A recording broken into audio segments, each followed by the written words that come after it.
una charla que tiene que ver con fundamentales de oferta y demanda, sobre todo en Estados Unidos y cómo esto lo insertamos en el mundo.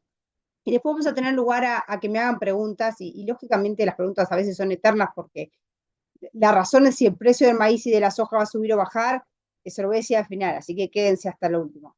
Eh, pero la verdad que no lo sé y nadie lo sabe. Entonces lo que vamos a contar es una secuencia de eventos que lo sabemos puntualizar y explicar muy bien una vez que esos eventos sucedieron, pero no nos podemos anticipar a eso. O sea, anticiparnos a que el movimiento del precio va a ser hacia arriba o hacia abajo es solamente dar una expresión de deseo o pensar dónde se inclinaría la balanza en función de la cantidad de escenarios posibles que podemos analizar. Y eso es lo que hacemos, básicamente.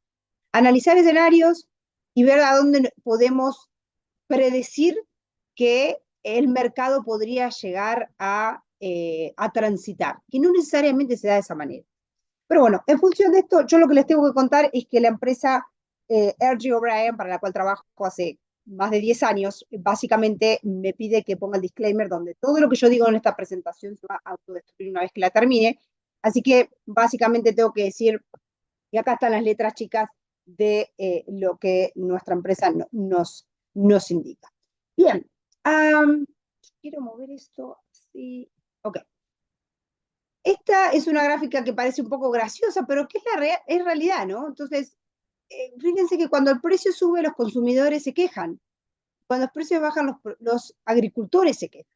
Y al final del día, los que estamos en el medio, que es lo que hablamos de mercados, nosotros le decimos a los agricultores lo que quieren escuchar y a los consumidores lo que quieren escuchar. Entonces, básicamente para decirles que siempre va a haber alguien que no está contento con esta situación. Hace 3 años los que estaban contentos con esta situación eran ustedes, o durante los últimos 3 años, los agricultores. No sé si todos los que están escuchando esta charla son solamente del lado de la agricultura o hay algunos que están parte de del consumidor. Y los consumidores se estuvieron quejando. Pero si lo miramos, no nos tenemos que ir hace 40 años, tenemos que ir solamente hace 5 años. Si miramos la estructura de precios entre el 2014 y el 2019, la situación era muy favorable para los consumidores. ¿Sí? Al final del día todo esto es una cuestión de márgenes. El problema acá es cuando nos agarra el cambio de tendencia, donde bajan los precios más rápido que los insumos que compramos o los costos que utilizamos para producir. Lo mismo para el lado del consumidor. Entonces, ese año bisagra es el que duele. Cuando nuevamente nos acomodamos y lo que se acomoda justamente son los costos y los márgenes nos permiten de nuevo ser rentables, es donde nuevamente el precio pasa a ser una situación circunstancial. Obviamente que el precio positivo es una cuestión de optimismo en el mundo. Siempre queremos que el precio suba, como las acciones. Nadie quiere estar shorteando el mercado, porque no es, va contra la naturaleza del humano pensar en no ser optimista. Pero del lado del consumidor sí necesita justamente que los precios sean bajos. Bien, vamos a empezar con maíz. Lo que yo voy a contar acá son algunos puntos de la hoja de balance de Estados Unidos. Entonces, estas son las exportaciones de Estados Unidos. Al momento tenemos un 69% comprometido del maíz de que se va a exportar en Estados Unidos, por supuesto que se dice que va a exportar, de estos 53 millones de toneladas, y de los cuales este poquitito es a China.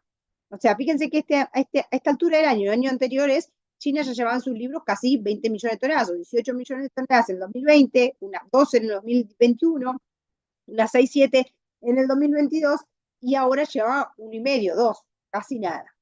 Bien, ¿y qué es lo que tienen que hacer Estados Unidos para poder realmente continuar con ese presupuesto de 53 millones de toneladas? Bueno, para llegar a ese número debe, al menos desde marzo a fin de agosto, que es cuando termina el ciclo comercial, exportar 480.000 toneladas por semana. ¿Lo va a lograr? No tengo idea si lo va a lograr o no lo va a lograr. Otros años, como el año pasado, no lo logró, ¿sí? De exportar 480 millones de toneladas, no, 1.000 toneladas por semana. El anteaño pasado llegó ahí y el anterior no pudo. No necesariamente era lo que se necesitaba para llegar al presupuesto en otros años. Esto es lo que se necesita este año, ¿no? 480. Otros años no lo logró. Entonces, eso ya nos da un dato donde la demanda por maíz americano no es tan sólida como podría haber sido en otros momentos, ¿sí? Ahora bien, ¿cómo está el dato de etanol? Que es otro de los datos importantes en lo que es la demanda de Estados Unidos. Bueno, los márgenes están mínimamente por encima del cero, y esto nos puede decir de, bueno, los márgenes son realmente no son tan malos, no son positivos como lo fue todo el año pasado, pero tampoco están en valores negativos. Los swaps de etanol han mejorado, los RIN de 4, de 6 han mejorado, entonces podemos decir de que con esta baja de precio de las semanas anteriores de precio de maíz, se ha generado un buen margen de etanol. Y además las producciones de etanol vienen muy buenas también. Esta línea verde nos está mostrando semana tras semana cómo es la producción de etanol. Acá dice, Celina, ¿pero por qué bajó tanto? Bueno, bajó tanto porque acá en Estados Unidos tuvimos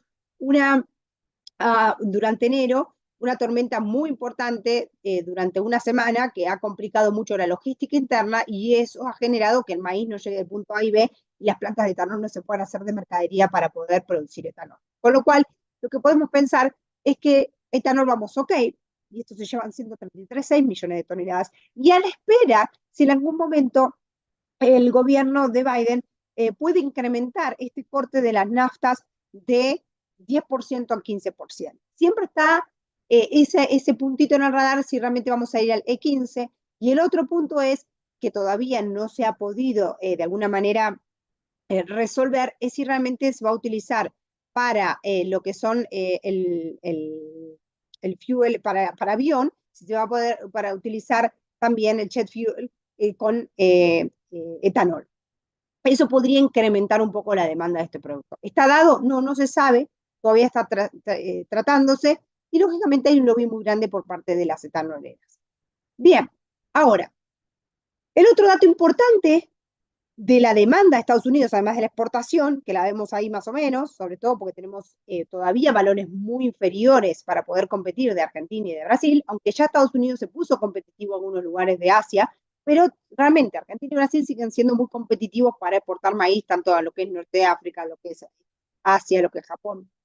Pero bueno, si miramos el dato de exportación, miramos el dato de etanol en 136 millones de toneladas y el dato de alimento forrajero, o el dato de alimento balanceado, ese dato de alimento balanceado es muy importante también porque Estados Unidos, al tener precios tan bajos de maíz, posiblemente suplemente más. No porque haya más cantidad de animales, de hecho tenemos los stocks están bajos de cabezas en Estados Unidos, pero contra el año pasado no ha modificado tanto. Entonces tenemos la misma cantidad de cabezas del año pasado, pero tenemos un precio del maíz más barato. Entonces el precio del maíz más barato genera más suplementación. Al haber mayor suplementación, vamos a tener un poco más de utilización de maíz para alimento balanceado. Eso no lo vamos a ver hasta el reporte de stock trimestrales que tenemos ahora. Bien, todo esto para decirles que estamos creciendo en stocks en Estados Unidos. ¿Por qué? Porque el año pasado nos hemos bendecido en Estados Unidos con una cosecha récord de 390 millones de toneladas. 390 millones de toneladas, producción récord, cuando veíamos que las condiciones de cultivo seguían bajando y bajando y bajando.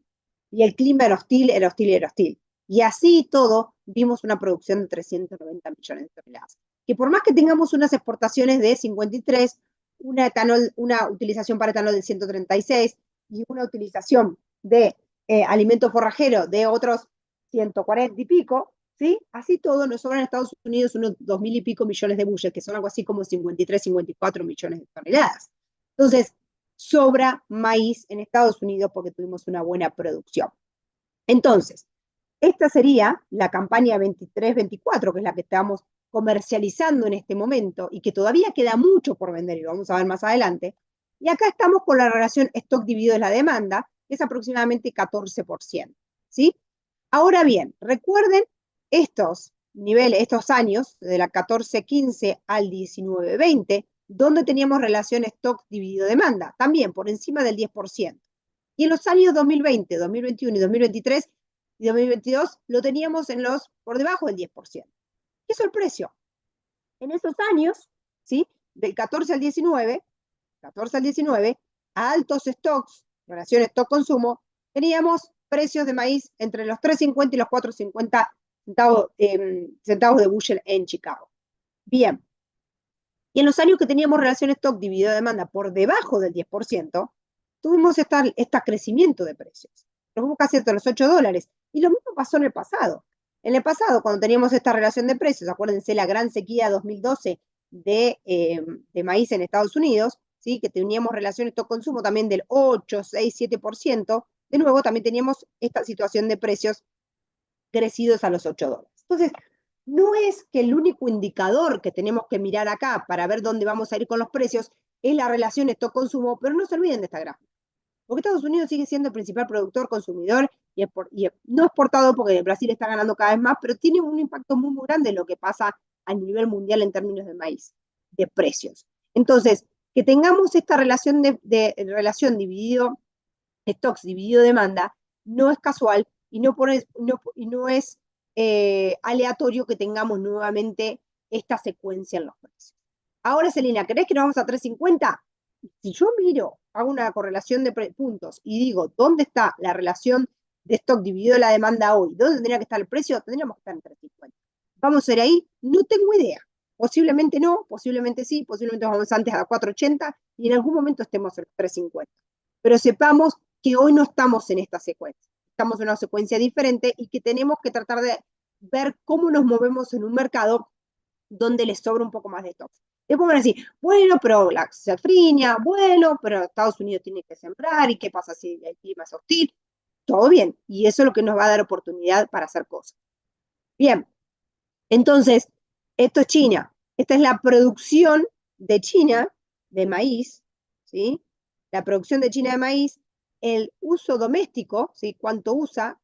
Consume, fíjense que va consumiendo otro más año entre 6, 8, 7 millones de toneladas, pero también va produciendo año tras año cada vez más maíz, ¿sí? La tasa de crecimiento de la producción de maíz podría igualar o exceder el consumo doméstico si queremos los datos chinos, porque si va creciendo a pasos más agigantados que el consumo, claramente en algún punto va a dejar de importar y va a poder ser autosuficiente. ¿Lo será? No lo tenemos idea, pero es a donde quiere ir China. No necesariamente después es lo que termina sucediendo. En China hay que ver lo que hacen, no lo que dicen. Bien. Ahora, ¿China de dónde ha importado maíz? Fíjense que en el año 2021 la mayoría de las importaciones las hizo de Estados Unidos, casi 20 millones de toneladas, y de Ucrania 8 millones. El anteaño pasado, en el 2022, de Estados Unidos importó unas 15 y de Ucrania 5, y este año ya se está avivando, está comprando cada vez más desde Brasil y ahora de otros. Entonces, algunos dicen de que otros podrían empezar a incluir si empiezan a hacer algún convenio fitosanitario con Argentina. Entonces, lo que quiere hacer Brasil es que China, de todas maneras, es tratar de desligarse de las compras de maíz desde Estados Unidos o de soja o de lo que sea. Quiere tratar de esquivarle. Quiere tratar de ver si compra en Ucrania, si compra en Brasil, si compra en Argentina, si compra en cualquier otro lugar y cortar con la dependencia de Estados Unidos para lo que necesita. Pero también China quiere cortar con la dependencia de las materias primas. ¿Lo podrá lograr? No lo sabemos. Posiblemente no. Posiblemente China siga necesitando comprar, pero sepamos que es un cliente que si en algún momento deja de serlo, es una patada muy importante a nuestros mercados. Bien. Y China no ha sido gran comprador del año de maíz de Estados Unidos, pero sí lo ha sido México. México tiene en los libros casi 17 millones de toneladas de maíz desde Estados Unidos. ¿Sí? México ha tenido una sequía espantosa y siguen teniendo sequía grande. Entonces, fíjense, el año pasado Argentina tuvo una sequía muy grande, ustedes lo sabrán mejor que yo, y los precios no es que reaccionaron tremendamente, porque claramente Estados Unidos fue quien de alguna manera solventó ese número, ¿sí? Ahora, México, que es un gran importador de maíz y produce también maíz, no solamente está produciendo menos, sino que tiene que importar más. Y los agricultores tienen una situación muy compleja porque, lógicamente, no tienen maíz, la sequía les ha complicado mucho, e incluso así todo, el precio no les sube. Entonces, no necesariamente el que regionalmente tengamos un problema de sequía va a solucionarse con una cuestión de precio, a menos que internamente, y Argentina lo tuvo con algunas situaciones financieras, con el tema del dólar soja y todo eso, que ha podido solventar, que no haya quebrantos en la campaña y a la larga ha podido ser una buena campaña en términos de resultado, no necesariamente eso se está dando o en Brasil, o se está dando en México, o en otros lugares. En otros lugares, si la producción no necesariamente es buena y el precio no acompaña, hay quebrantos. ¿Sí? Bien. Todo esto para decirle de que México es el gran importador de maíz de Estados Unidos y que sin China y sin México, Estados Unidos tampoco tiene mucho carácter exportador, no le exporta mucho a muchos lados. Bien, Ahora, algunas notas en maíz, y así vamos avanzando, y no los pongo a dormir. El maíz de Estados Unidos se siente pesado, pero en precio ya subió 33, 35 centavos de los mínimos. Entonces, ojo con eso, porque es una oportunidad de hacer cosas. La demanda de exportación es poco competitiva con orígenes más baratos como Sudamérica o Sudáfrica. El presupuesto de exportación aún podría ser recortado en Estados Unidos, porque a menos que China deje de comprar en Ucrania, Brasil y posiblemente en Argentina y empezar a comprar en Estados Unidos, hoy no es muy factible que China desvíe y empiece a comprar en Estados Unidos y deje de comprar en otros orígenes. Pero uno nunca sabe y de repente cuando vemos que el precio baja demasiado, apareció China comprando. De hecho, si usted se pone a pensar, hubo ya 500.000 toneladas canceladas de trigo que había previamente comprado China en Estados Unidos. Entonces, claramente encontró que el precio fue más bajo, empezó a cancelar esos trigo que había comprado. Pero no es con Estados Unidos necesariamente también, porque canceló trigo francés. Con lo cual, de alguna manera, lo que está pensando China es que si no es barato, yo no compro. Cancelo y espero que el precio baje más. Los márgenes de etanol están en break-even, o sea, están en cero, crecen un poquito, pero con altas tasas de molienda, o sea, se sigue moliendo y se está utilizando mucho maíz para hacer etanol, sobre todo también porque se está utilizando más maíz en detrimento de sorgo. El sorgo sí se está exportando a China porque no tiene ningún tema de los TQR, entonces puede directamente exportarse y no hay un limitante en términos de cantidad. Entonces, de alguna manera se está utilizando más maíz y menos sorgo para la producción de etanol.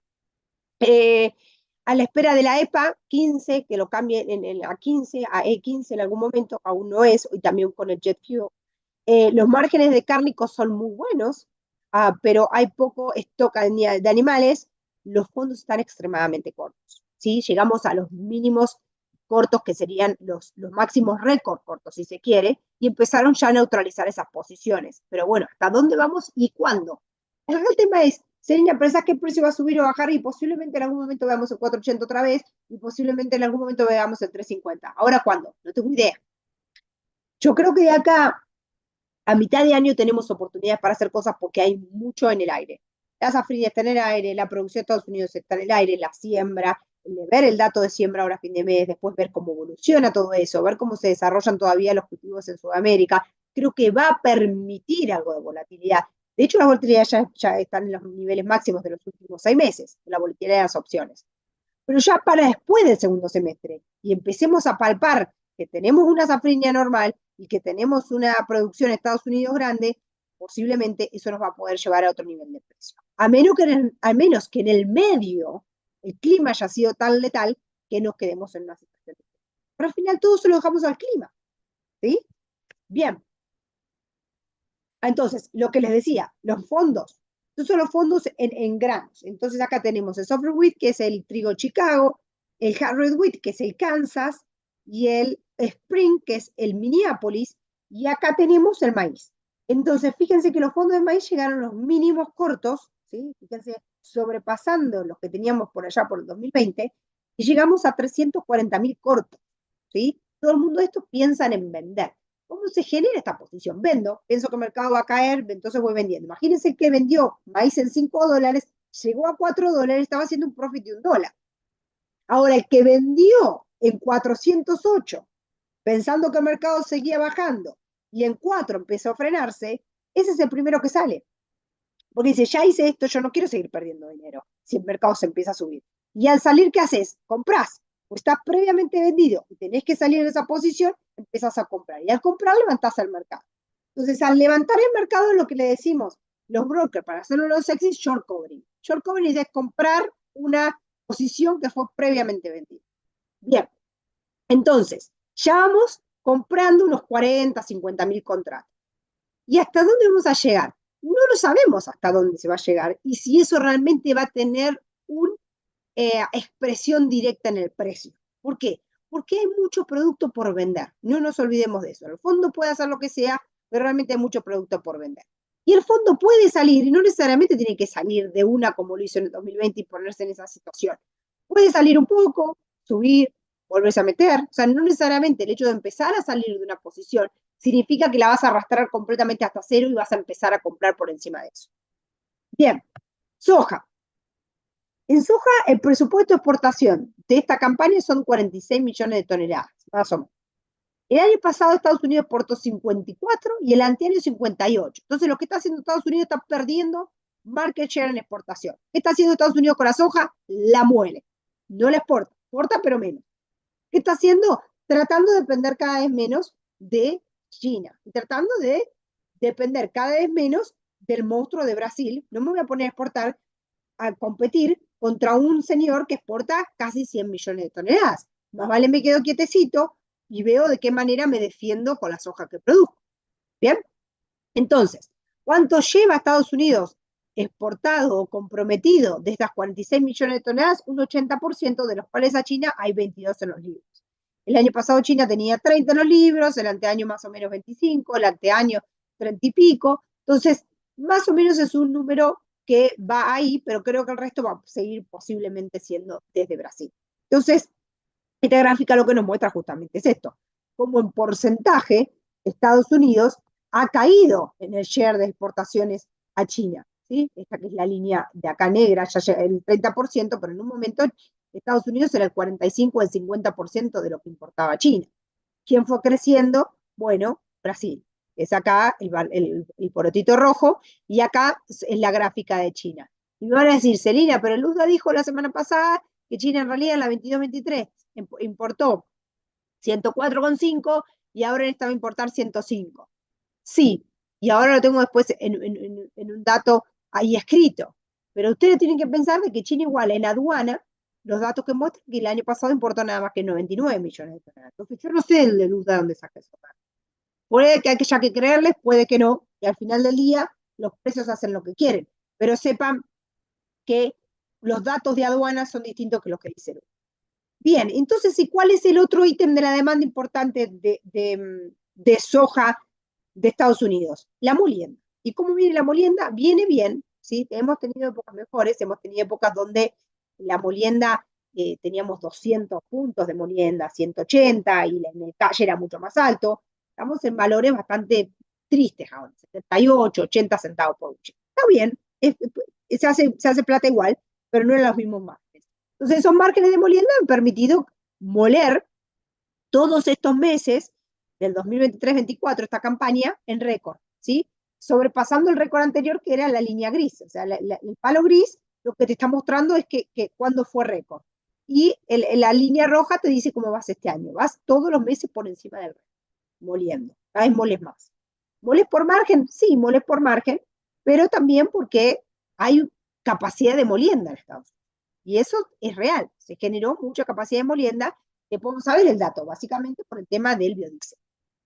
Bien. ¿Y cómo están los márgenes de molienda? Como les dije, estamos en los 80, hemos tenido épocas mejores donde los márgenes estaban en los 200, en los 180. ¿Por qué? Y bueno, se vinieron un poco abajo los subproductos y la soja tampoco que ha bajado tanto. Entonces, ¿en qué momento tenés buen margen? Cuando la soja está estable y el precio del aceite, el precio de la harina está muy por encima. Pero recuerden que eso también es un ratio, ¿no? Y acá estamos con los stocks en Estados Unidos, no de soja. No estamos en la misma secuencia que estábamos con maíz, donde crecemos tremendamente en stocks, pero vamos a crecer. Y ya la relación stock-consumo crece también. No estamos de nuevo en la situación que tuvimos en años anteriores, con los precios de la soja por allá por los 8, 7 dólares o 9 dólares, pero tampoco estamos en los últimos 3 años donde veíamos precios de 13, 14 dólares. Entonces, acá estamos de nuevo. Estos años de precios bajos, ¿sí? Se condicen con esta situación, y estos años de precios más altos básicamente hablan de una situación de stocks un poquito por debajo del 10%. Y ahí vamos, camino a los 11 dólares. Bien. En términos, ¿hay alguien ahí que quiere hacer una pregunta? ¿Todo bien? Bueno, cualquier cosa me pregunta. Los fondos en el complejo soja, lo que tenemos acá es que estamos en una posición neta vendida récord. Tenemos 170.000 contratos que están vendidos. Entonces, en maíz ya empezaron a salir esos fondos, ¿sí? Empezaron a neutralizar esas posiciones y el mercado se levantó. En soja todavía no hemos visto esto. Posiblemente ahora el viernes, cuando veamos el dato de la CFTC, veamos que los fondos hayan empezado a salir y por esa razón hemos visto de alguna manera el precio de la soja un poco más sostenido. Ahora, fíjense que en aceite y en harina todavía no estamos tan cortos como si lo estamos en soja, que realmente hemos sobrepasado por creces el dato de fondos cortos. Bien, y un poco de aceite de soja para entender el paquete de la molienda. ¿Por dónde viene el tema de por qué estuvimos moliendo tanto en Estados Unidos? Bueno, porque se inventó este tema del biodiesel renovable y es el que fue creciendo en detrimento, si se quiere, del biodiesel convencional. Entonces, este biodiesel renovable a partir justamente de aceite de soja, en parte, y otros aceites, ha generado que los stocks de aceite en Estados Unidos sean muy bajitos, porque se ha utilizado muchísimo aceite para producir biodiesel. ¿Sí? Entonces, los stocks están muy bajos en Estados Unidos. Lo que vemos que Estados Unidos antes era un exportador de aceite muy importante. Y lo que ha pasado en los últimos años es que todo el ítem de exportación pasó a biodiesel, incluso se ha crecido en biodiesel. Y Estados Unidos exporta cada vez menos. Y entonces, a veces, cuando vemos esos descuentos en las bases de Brasil y las bases de Argentina de aceite, nos empezamos a pensar, pero ¿cómo puede ser que haya un spread tan grande? O cuando miramos los precios de los aceites a nivel internacional y vemos el spread que hay entre el precio del aceite de soja en Estados Unidos, el precio de aceite de soja en Argentina, el precio de aceite de soja en Brasil, el precio de palma, el precio de todo el resto de los aceites vegetales, y vemos ese spread como en Estados Unidos es completamente diferente. Y Estados Unidos es quien le pone precio al Chicago en el aceite de soja. Cuando sigue, si se quiere, un comportamiento mucho más local en ese sentido. Porque estamos utilizando la mayoría de ese aceite para la utilización de donde realmente está subsidiado porque hay un mandato y hay un crédito fiscal. Entonces, ¿qué se generó a través de toda esta movida? Se ha generado un crecimiento muy grande en la expansión de molienda, ¿sí? De capacidad de molienda, ¿sí? Entonces, se ha crecido en esta capacidad de molienda, pero de acá en adelante, si bien hace un tiempo nosotros decíamos de que esto iba a seguir creciendo hasta el 2026, hoy ya no se crece. Lo que está armado y las plantas que se empezaron a producir, a generar, a instalar, ya están, pero para el resto no se cree que realmente, para el resto de los proyectos no se creen que se vayan a llevar a cabo, porque en primer lugar, las tasas para inversión son muy altas. Ustedes lo saben muy bien, o sea, las tasas han crecido. Y por otro lado, el tema de la competencia que se tiene de aceite de soja por otros productos también es mayor. Entonces, por ejemplo, ha crecido mucho la utilización de aceite usado cocido que viene de China o de otros lugares, como también el aceite de canola. Entonces, se está utilizando otros productos o otras materias primas para el biodiesel y no necesariamente tenemos que seguir creciendo en la molienda de soja en Estados Unidos para producir eh, aceite de soja para biodiesel. Y el otro tema que tenemos que pensar también es que cómo se nota que es una demanda inventada de alguna manera, porque si usted se pone a pensar, la molienda de soja lleva nada más que el 18% de aceite, el resto es harina, estamos moliendo con aceite y estamos reventando la harina porque vamos a seguir produciendo harina. Con la situación puntual que pasó el año pasado, que mientras teníamos este tema con el aceite y molíamos por aceite, además molimos por harina, porque Argentina no tuvo harina. Argentina al no tener soja no tiene harina y es el principal exportador de harina y aceite de soja del mundo. Entonces, lo que terminó sucediendo al final es que esta situación puntual de Estados Unidos sirvió para que el precio de harina y de aceite esté muy potente y para que Estados Unidos se establezca siendo un exportador muy importante de harina en el mundo. Sacando a Argentina, que estaba ahí pobre tratando de moler las pocas chauchas que le vendían. Bien. Entonces, esto es importante para que ustedes piensen qué va a suceder, porque es muy importante, o sea, la soja como tal no sirve para nada si no se muele o si no se genera algún tipo de tratamiento a la soja, porque no se puede consumir así. Entonces, si no se muele en Argentina, se tiene que moler en otro lado.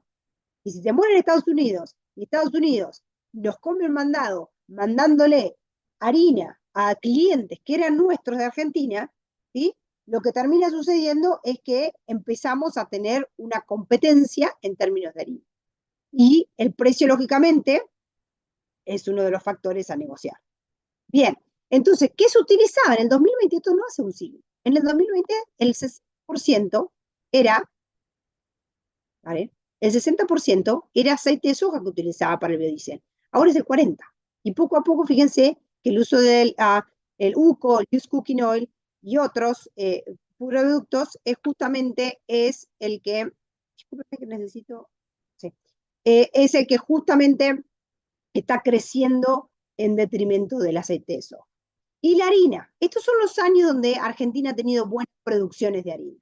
Con buenas producciones de harina, Argentina tiene estos precios. El mundo tiene estos precios de harina.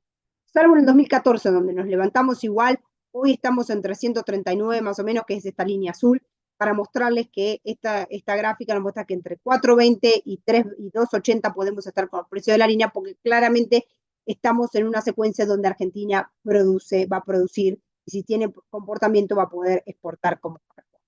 Entonces, algunas notas de soja. El terreno de exportaciones lo gana Brasil con valores más competitivos. Estados Unidos inclinó su fortaleza en el mercado interno, incrementando la capacidad de molienda. El tema de la molienda por aceite y biocombustible se queda donde está. Cuesta que continúe en medio de altas tasas de inversión, las tasas para invertir son altas en Estados Unidos, y en un contexto donde hay alta competencia por materia. La harina de soja sufrió el apriete de la sequía y la baja producción en Argentina, y aún estamos en el puente. Argentina todavía no está moliendo. Argentina no ha vendido un pepino de su soja y mucho menos está moliendo. Entonces, tiene márgenes negativos de moliendo. Entonces, esa harina todavía no la estamos viendo en el mundo y por eso sigue soportada en Estados Unidos, porque sigue siendo quien de alguna manera tiene el poder de seguir exportando. Estados Unidos perderá market share en exportación. Las exportaciones serán de 45,7, son las más bajas de los últimos años, que han sido 54 y 58. La molienda en Estados Unidos de 62 millones de toneladas había sido 60,2 y 60 millones. O sea, ha crecido en molienda. 24-25. Todos estos números se los pongo solamente para que vean cómo acá abajo cambia en rojo y en verde. ¿Qué quiere decir? El primer dato es lo que dice el dato del febrero en el USDA del Outlook, que dijo cuánto se iba a sembrar se va a sembrar para la campaña que viene. ¿Cuándo arranca esa campaña? En mayo. Pero mientras tanto tenemos las intenciones de siembra de marzo, ¿sí? Entonces, ¿cuánto se dijo en febrero? 91, el año pasado, en el 23-24. ¿Cuánto se dijo en marzo de 2023? 92 millones de acres que se iban a sembrar de maíz. ¿Cuánto terminó siendo? 94,6. Se terminó sembrando 4% más de área de lo que se dijo en febrero y lo que terminó sucediendo. Y terminó diciendo que del stock que se había previsto en ese momento, que creció un 15% más en stocks.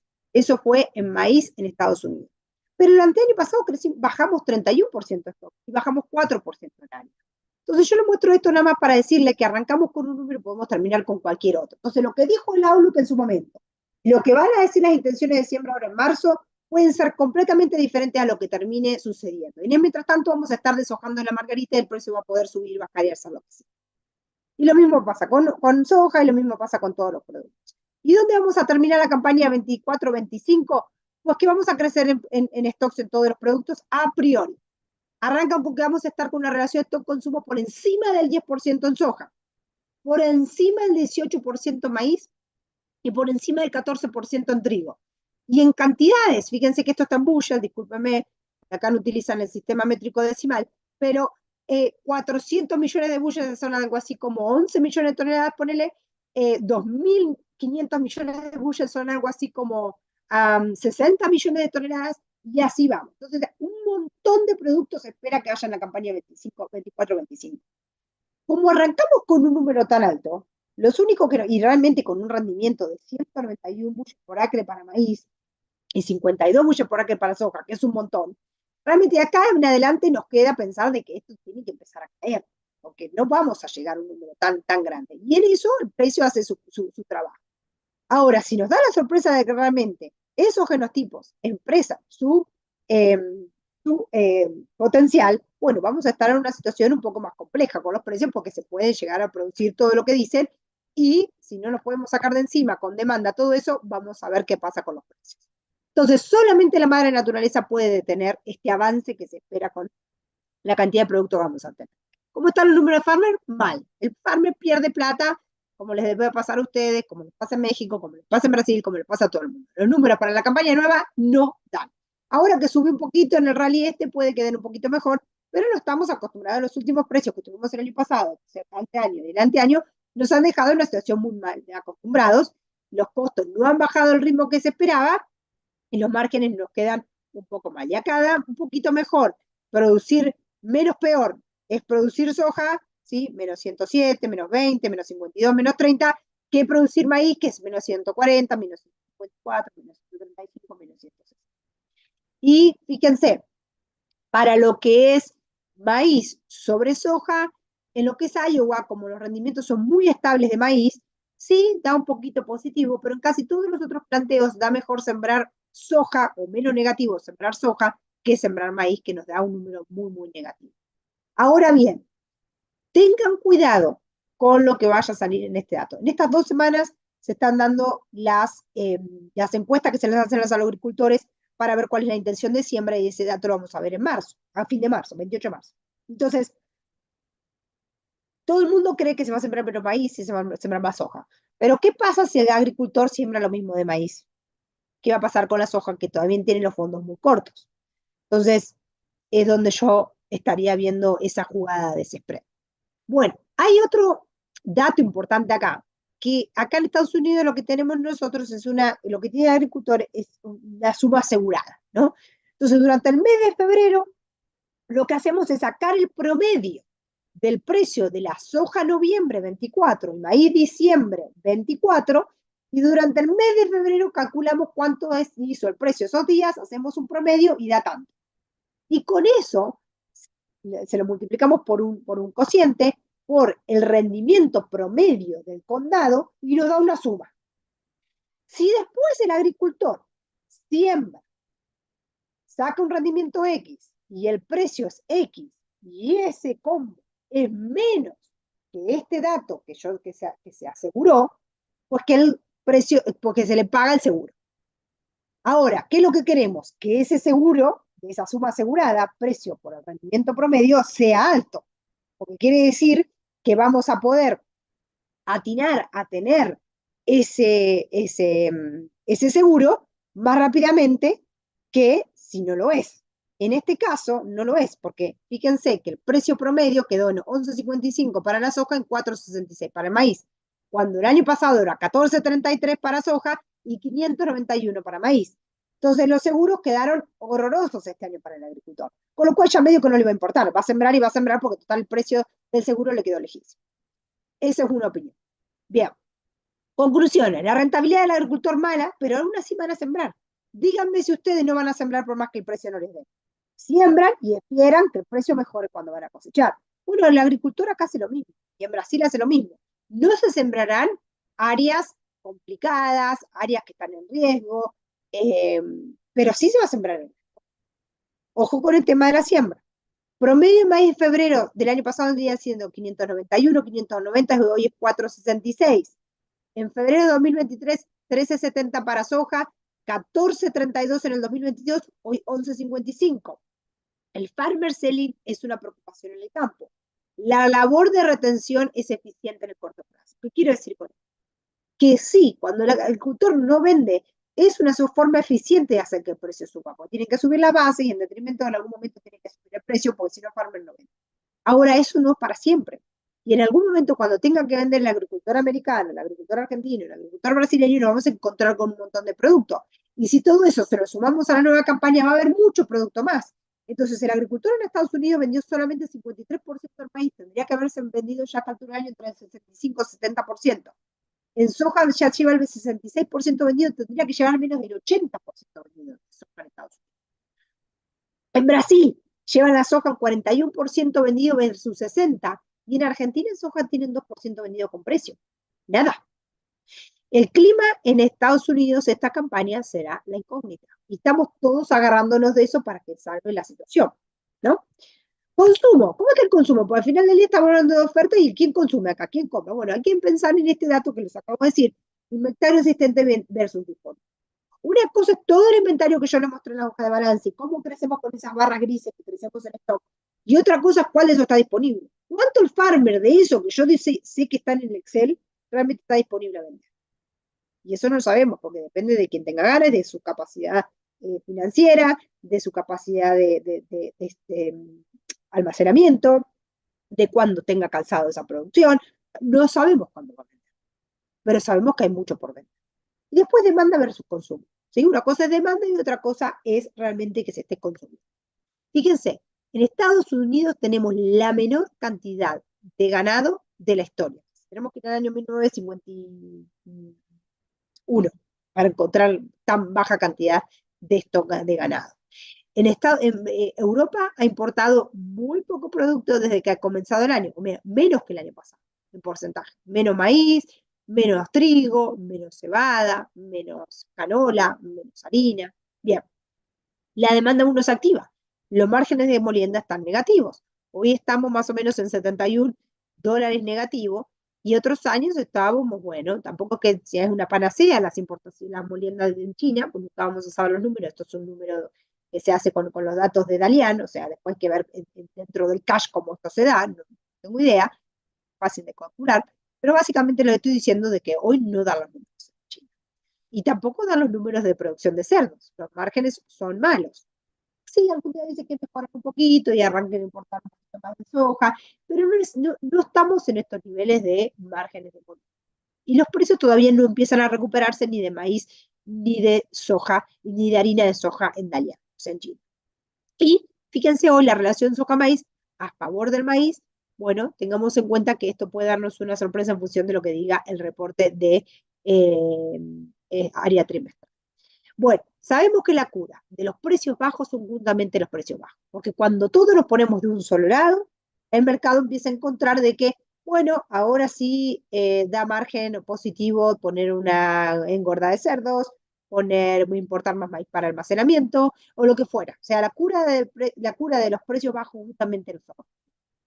Necesitamos un aumento significativo de la demanda, o una amenaza legítima de la oferta para que esto cambie. Si no, vamos a estar oscilando ahí. Pero necesitamos que alguien le castigue fuerte. O la safrina se castigue fuerte, o la producción de Estados Unidos se castigue fuerte, o la demanda de repente veamos que China dice, ay, ¿sabes qué? Necesito 50 millones de toneladas de maíz, necesito 150 millones de toneladas de soja. Hoy eso no está. O por lo menos son expresiones de deseo, no existen. Nada de lo que acabo de decir existe.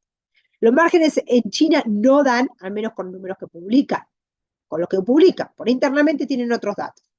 UDA aumentó las importaciones, esto fue el viernes, de soja china 22-23 a 104,5 de 100,9. En una revisión muy curiosa, porque claramente no está respaldada por los datos de aduana. Los datos oficiales dicen que se importaron solo 99 millones de toneladas en la campaña 22-23. Y hay un aumento en la 23-24 de 102 a 105. Veremos cómo evoluciona esta campaña. El mundo no se reactiva económicamente. Aún seguimos pensando, con toda esta situación que nos dejó COVID y la inflación y las situaciones en los bancos, todavía no estamos saliendo de esa cuestión. Sudamérica, perdónenme que estoy re largo con esto. Bueno, CONAB ayer dijo 146,8 producción de soja, el USDA dice 155. Argentina, la bolsa de cereales dice 52,5, ustedes tendrán el número que tendrán, el USDA dice 5. Haciendo todas estas cuentas, igual tenemos más producción de soja esta campaña que la campaña anterior con Argentina con 20 y pico millones de toneladas y Brasil con lo que tuvo. Entonces, honestamente, y 162 que tuvo Brasil. Entonces, honestamente, todo muy bien que la CONAB le siga recortando y el USDA con ese spread tan grande con la CONAB y que todavía no se sincere y que mal el USDA y que el precio de la soja tiene que subir porque la CONAB y que todo lo que me digan. Pero la realidad es que no perdamos de vista que hay más soja y que no necesariamente la estamos necesitando, a menos que realmente China compre esas 105 y más. Sí, estábamos en valores muy negativos de bases en Brasil y empezamos a poco a poco ir recuperando. Y el farmer está vendiendo. Ayer el farmer brasileño vendió casi 900.000 toneladas de soja con el RAP. Y en Estados Unidos seguimos bastante flat con base en 78 over. Pero claramente, si China tiene que elegir dónde comprar, va a ir a comprar el lugar más barato.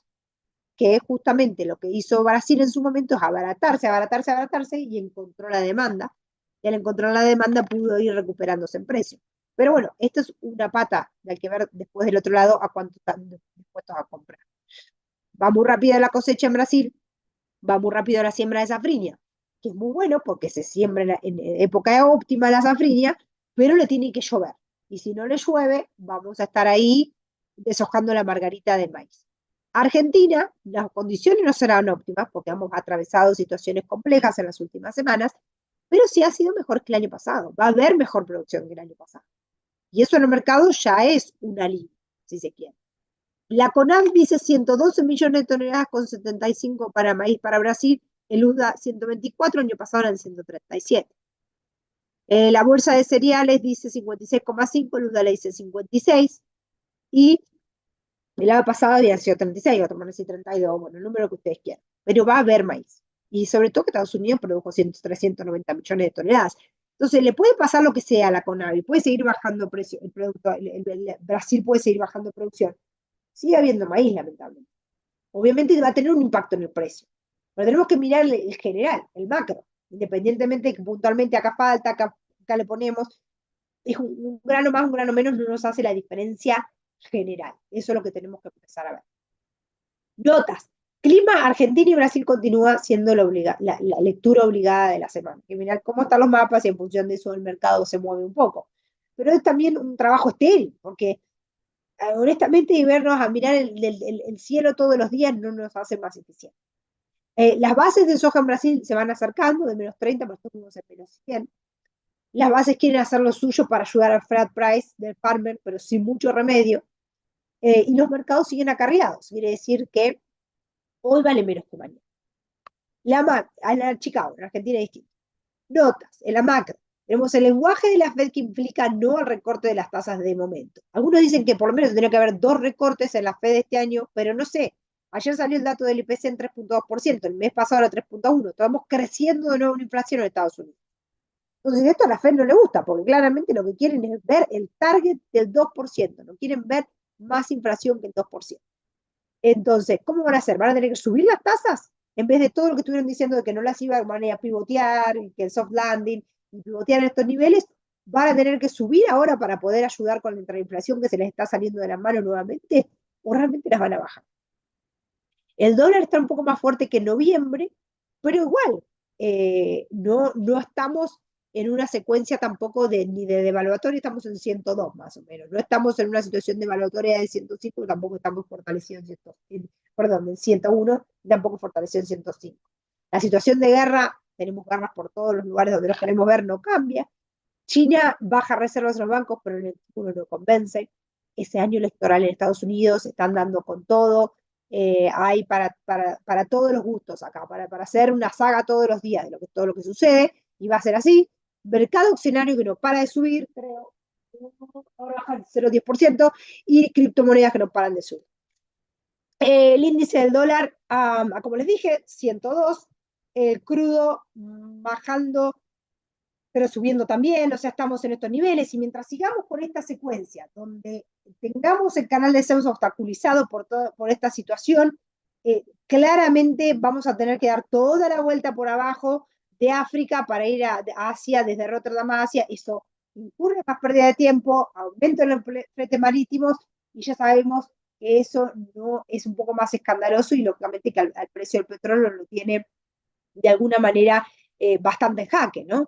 Lo único que salva que no estemos con precio de petróleo en 130 o 150 dólares es que China no está consumiendo y no está creciendo las tasas ni el mundo que necesitan. Entonces, hoy tenemos un montón de obstáculos por el lado de guerra y por el lado logístico, porque el canal de Suez, lógicamente, que acorta espacio, y por donde sale un montón de productos, sobre todo lo que tiene que ver con el petróleo, y lo que estamos viendo es que al tener que utilizar otras rutas, estamos encareciendo todo el transporte.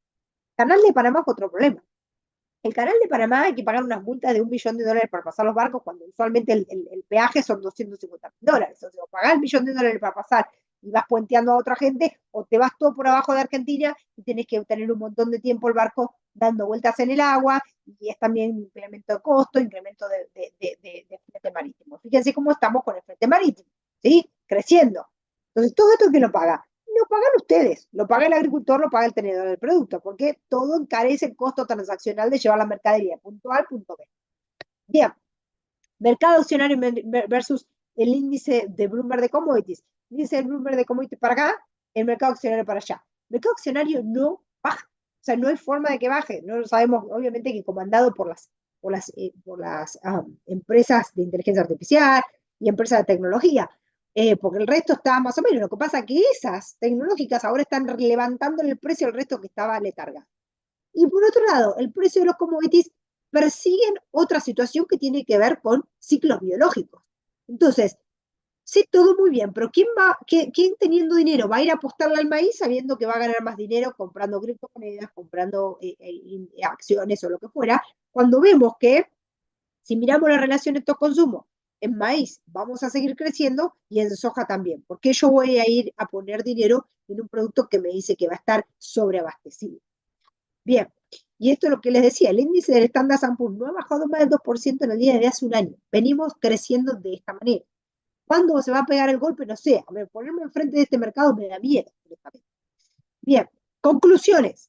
El reporte de área de fin de mes puede dar sorpresas en área de maíz versus soja y encontrar de repente más maíz que lo que se esperaba.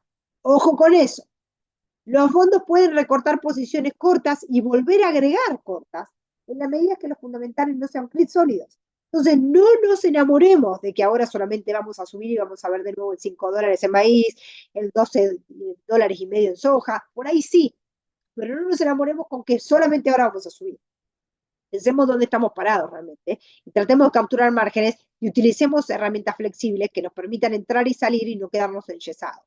El clima es un punto crítico para definir los nuevos rangos. Y acá vamos a ver qué va a pasar con el clima y nos van a decir qué va a pasar con la safrinha, qué va a pasar en Estados Unidos, qué va a pasar en la próxima campaña en Argentina. Las volatilidades de las opciones ya subieron.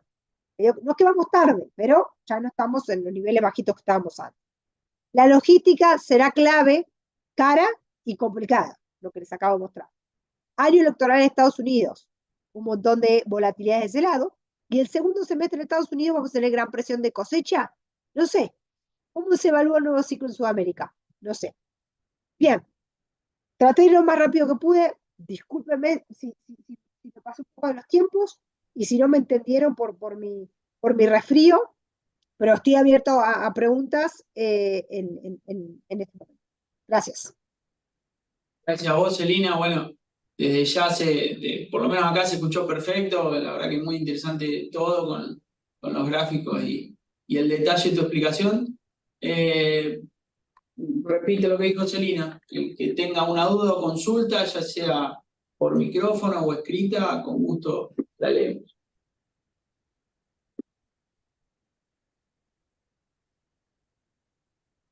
Parece que estamos tímidos. O quedó todo espectacularmente claro.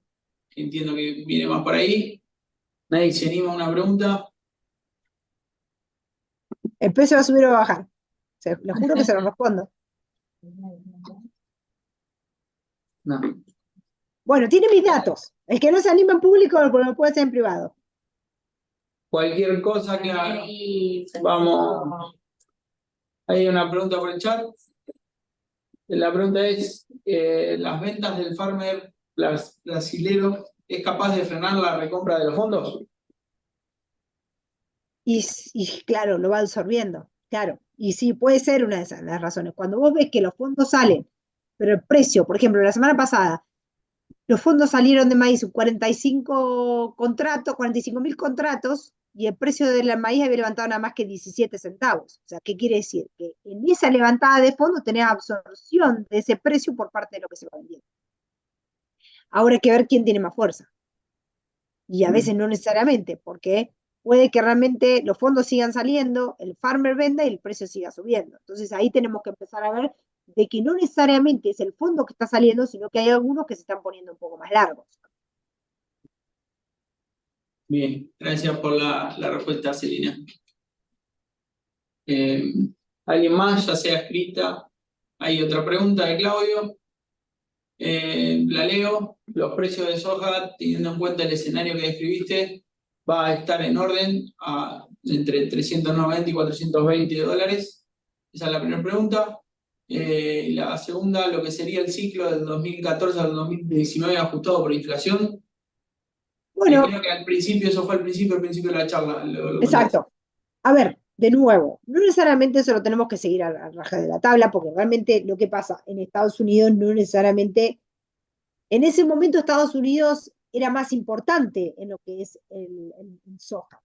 porque tenía un poco más de injerencia a nivel mundial en lo que es la hoja de balance de soja. Ahora Brasil va teniendo cada vez más protagonismo. Entonces, puede que en Estados Unidos la hoja de balance vaya creciendo un poco, pero si tenemos alguna situación de estrés en Sudamérica, no necesariamente eso va a tener que extrapolarse a los precios. Ahora, tomando ese dato puntual, y creo que podríamos irnos, y si yo tomo directamente el precio el stock final de Estados Unidos, la relación stock-consumo, y le pongo el precio, tenemos que estar en los 10.50. Y no sé cuántos son dólares por tonelada, pero pueden ser esos 3 y pico que me acabas de decir. A ver, 10.50, 440. ¿Sí? Ahora, em, yo creo que el precio vaya ahí, no tengo idea, pero si miro solamente ese punto, no es algo totalmente erróneo pensar de que nos podemos ir a esos niveles, ¿no? Ahora, Ese ciclo con la inflación ajustada de estos años. sí, yo no sé si le pongo inflación ajustada a los precios de los commodities, porque al final del día los precios de los commodities tienen que ver con ciclos Claro. biológicos. Entonces, bueno, la soja valía esto, puede que vuelva a valer lo mismo que en términos nominales que hace 5 años, por más que la inflación sea mayor ahora, porque hay más producto por ahí. ¿Me explico? Tiene que ver más con la oferta y la demanda que con si el precio me da o no. Al final del día va a ajustar por margen. Si el margen es malo y el farmer no produce realmente, el precio va a tener que subir. Ahora, si el farmer siembra independientemente y tiene una muy buena cosecha y sigue sembrando y tiene una muy buena cosecha, uno se va a tener que poner más eficiente por el lado de la producción, que es lo que estuvo haciendo, y el precio no necesariamente va a tener que subir, puede que siga bajando y no le va a importar que la inflación haya que ajustarla. Bien, No sé si me bien. explico en eso. Perfecto, sí, va, por lo menos de mi parte. No sé si Claudio quiere volver a comentar. Mientras vamos con una pregunta más, a ver si contestó Claudio, entendió perfecto. Mauro López ahí pregunta, ¿por qué bajó tanto la porción de carne en Estados Unidos si hay menos consumo o es del lado de la exportación? Porque si ustedes se acuerdan, eh, en, cuando los precios subieron de maíz, ¿sí? ¿Qué pasa? El chacarero, el que tiene ganado, no puede suplementar. Tuvo que sacar a vender vacas al matadero, porque no le daba el número. Tuvo sequía, por lo cual no podía poner las vacas en el campo. Y en segundo punto, tenía precios de maíz tan altos que no podía suplementar. Entonces vendió vacas. Al vender vacas se bajó el stock. Y eso pasó en los últimos 2 años, cuando el precio del maíz fue de 7, 8 dólares. Ahora no tienen vacas, y el precio es barato. Entonces, el que se quedó con las vacas, las pudo aguantar y las pudo alimentar, hoy realmente va a ser una diferencia. El precio del ganado en Estados Unidos no para de subir. ¿El consumo tenés el dato si se mantiene?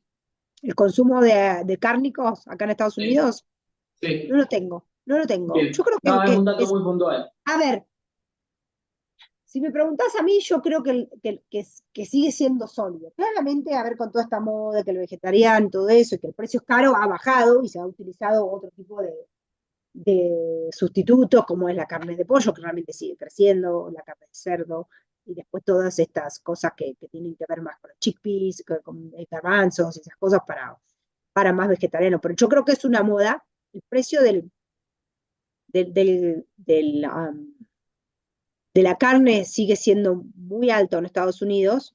Es caro comer carne, pero sigue siendo un producto que lo prefieren, lamentablemente, en algún punto, Bien, ¿no? Yo no creo que bien, caiga. Es como en Argentina, sí, todo muy bien, pero vamos a comer carne igual, el asado hay que comerlo. exactamente. Yo voy haciendo preguntas, me frenás vos por tu tiempo. Tengo dos, tres más preguntas por lo menos en el chat, pero es a Dale. disposición tuya. No, dígame.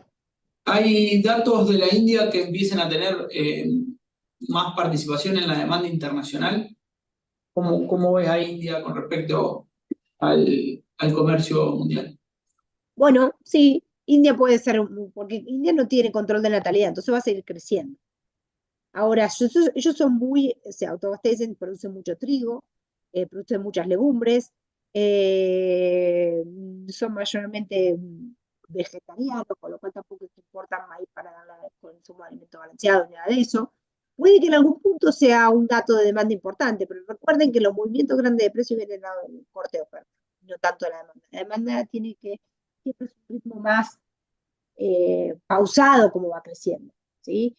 A no ser por lo que sucedió con COVID hace 2 años que China dijo, tengo que saber comprar ya, más que nada por COVID, para hacerse de inventarios y porque los precios estaban baratos en ese momento. Entonces, más por una reestructuración de stocks o por un crecimiento paulatino, no sé si India hoy va a ser una nueva China, de comprar soja y de comprar maíz. Posiblemente compra aquí y allá un poco de trigo, aquí y allá un poco más de aceite de soja, que sí, compra muchos aceites, pero pensar de que va a ser un neto importador todavía no me parece. Bien, Wow. excelente. Acá saltamos al climático de Brasil. ¿Cómo van los pronósticos para la segunda de maíz en Brasil?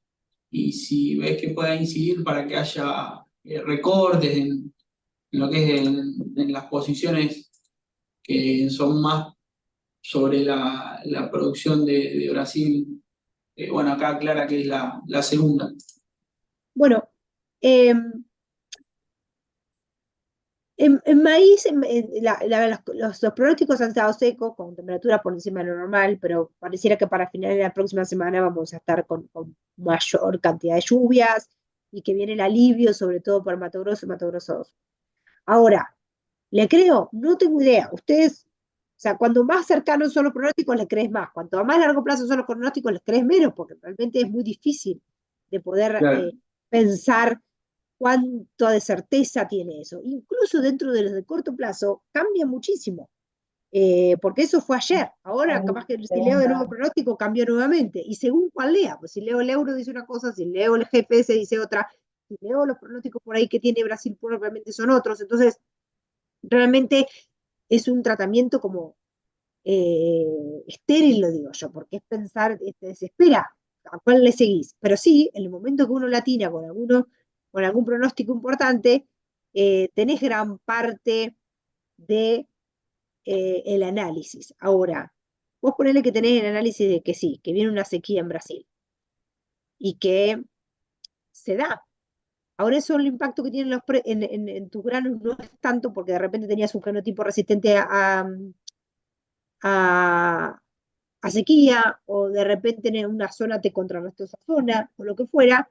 Y al final, si tu predicción fue real, estabas acertado, pero en los precios eso no tuvo un impacto. claro. Entonces, eso es donde yo voy con esto, que no podemos hacer un lineamiento, decir, bueno, si no llueve, entonces el precio sube. Bueno, si no es esto, entonces sube, si no es esto, entonces baja. No necesariamente, hay una combinación de factores tan grandes que por eso realmente estar adivinando dónde va el mercado, sí, está bueno que nosotros ponderemos y en función de eso, como el mercado va a subir. Ok, por todas estas razones. ¿Cómo nos posicionamos para que si baja estemos protegidos? Porque ya sabemos que va a subir. Ahora, ahora pensamos, bueno, el mercado en su total va a bajar por todo este análisis que hicimos. Ahora, ¿cómo hacemos por si nos equivocamos en esa predicción y el mercado sube? Y es donde ahí empiezas a hacer tu análisis de riesgo.